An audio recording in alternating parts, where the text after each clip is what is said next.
Assalamualaikum warahmatullahi wabarakatuh. Salam sejahtera bagi kita semua. Shalom, Om Swastiastu, Namo Buddhaya, salam kebajikan. Halo semuanya, perkenalkan nama saya Novita Stianingrum dari Prodi Ekonomi Pembangunan.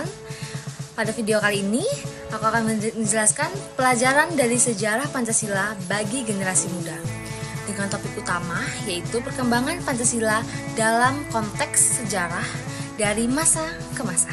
Kalian pernah kepikiran gak sih, kenapa sih Pancasila bisa jadi dasar negara kita? Kadang kita hafal 5 silanya, tapi lupa sebenarnya dari mana lahirnya Pancasila itu.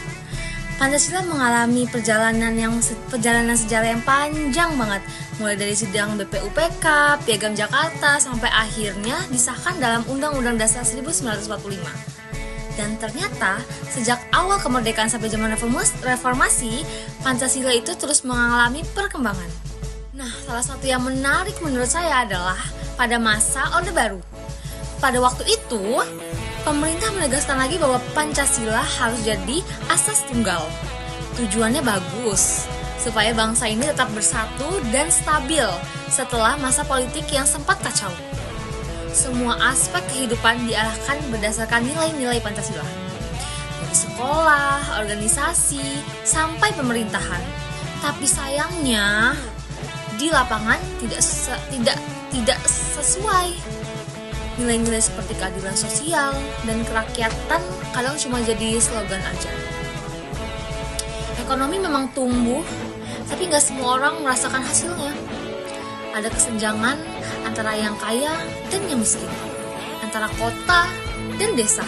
Jadi pelajaran penting yang dapat kita ambil adalah bahwa Pancasila tidak hanya harus dihafal, tapi harus dihidupkan dalam tindakan, terutama dalam kebijakan yang benar-benar berpihak kepada rakyat.